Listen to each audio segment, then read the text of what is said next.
যেহেতু আমার কাছে ক্যাশ ক্যাপিটাল কম, বাট আমি এই কমের মধ্যে কীভাবে সুন্দর করে একটা ব্র্যান্ড এস্টাবলিশ করতে পারি, তো ওই চিন্তা থেকে আমি লেদার আইটেমটা চয়েস করি। পড়াশোনা এবং ব্যবসা দুইটা আমি একই তালেই সামলাইছি। 2022 সালে জানুয়ারিতে তখন আমি আনুষ্ঠানিকভাবে টপিক্সের যাত্রা শুরু করলাম। আমি 8-9 সেশনে যখন ঢাকা ইউনিভার্সিটিতে ভর্তি হওয়ার পরে অ্যাজ ইউজুয়াল বন্ধু বান্ধবের মতোই আমার টার্গেট ছিল বিসিএস ক্যাডার হবো বা একটা সরকারি জবে যাব, হ্যাঁ এটা স্বপ্ন ছিল। বাট হঠাৎ করে আমার কিছু বন্ধুদের সাথে আমরা একটা বিজনেস শুরু করি 2010 সালের পরের দিকে। একটা কম্পিউটারের বিজনেস ছিল আমাদের।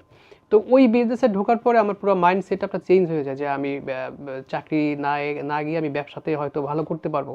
তারপরে 2012-তে ওই বিজনেসটা গিয়ে আমরা বড় একটা লস খাই, বড় একটা লস হয় আমার। করোনার সময়টা যখন আমি বাড়ি যাই, তো বাড়িতে যখন আমি ফ্রি থাকি তখন আমার মাথায় চিন্তা আসলো যে আমার তো নিজের একটা ব্র্যান্ড থাকা দরকার। আমি যে বিজনেসটা করতেছি এই বিজনেসটা তো কন্টিনিউ করবো, ঠিক আছে, বাট মানুষ আমাকে চিনবে কীভাবে? আমার তো উদ্যোক্তা হতে হবে, ব্যবসায়ী না। ব্যবসা হলে তো আমার টাকার পিছু দৌড়াইতে হবে, বাট উদ্যোক্তা হওয়া দরকার। আমি টাকার পিছু দৌড়াবো না, আমার একটা ব্র্যান্ড হবে, একটা এই ব্র্যান্ড আমাকে সম্মান, আমাকে সব সামাজিক মর্যাদা সব কিছু এনে দিবে। ওই চিন্তা থেকেই একটা ভাবনা যে আমি আমার ব্র্যান্ডটা কীভাবে এস্টাবলিশ করতে পারি। এখন যেহেতু আগে অনেক প্রোডাক্টের বিজনেস করছি, তা আমার কাছে তো বহুত প্রোডাক্টের সোর্স ছিল যে এই প্রোডাক্টগুলো নিয়ে আমি যে কোনো প্রোডাক্ট নিয়ে শুরু করতে পারি।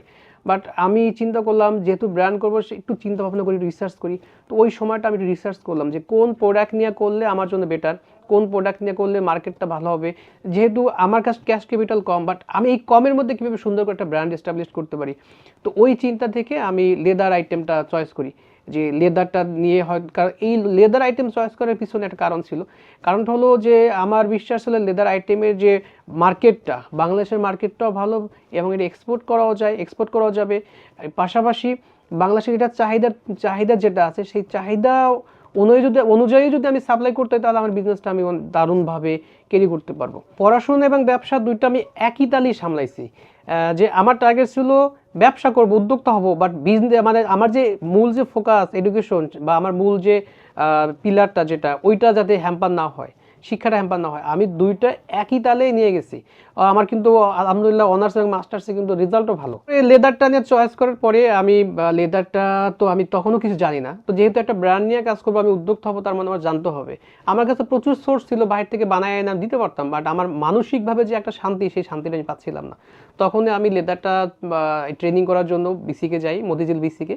ওখান থেকে যথেষ্ট হেল্প পাই ওদের কাছ থেকে। ওখানে শর্ট একটা কোর্স করার পরে আমি ভাবলাম যে, আমি দেখলাম যে না, আমার ভিতরে শক্তি আসতেছে, আমি পারবো। এরপরে হাজারীবাগে আরও ভালো করে জানার জন্য একদম হাতে কলমে একটা ফ্যাক্টরিতে ট্রেনিং করি।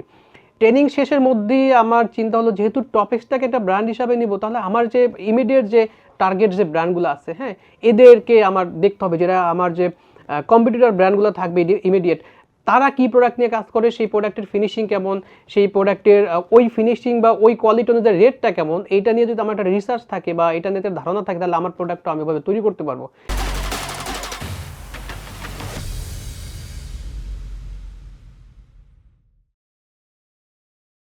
কারণ আমার টার্গেট ছিল শুরুর দিন থেকেই যাতে একটা ভালো ব্র্যান্ডের যে প্রোডাক্ট, যেটা কাস্টমার চায়, একজন ভোক্তা যে ভালো কোয়ালিটির প্রোডাক্ট চায়, সেই প্রোডাক্টটা তাদের হাতে দিতে পারি।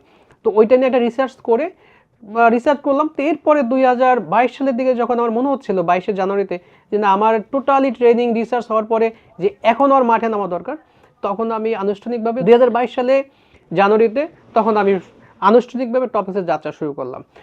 শুরুর দিকেই আমি টপিক্সের এই প্রোডাক্টগুলোকে এত কোয়ালিটিটা এমন করার চেষ্টা করলাম যাতে একজন কাস্টমার ধরার পরই সে বুঝতে পারে যে না, এই প্রোডাক্টটা তো বাংলাদেশের যে কোনো বড় নামি দামি ব্র্যান্ডের থেকে কোনো অংশ কম না, উপরন্ত একটু বেশি।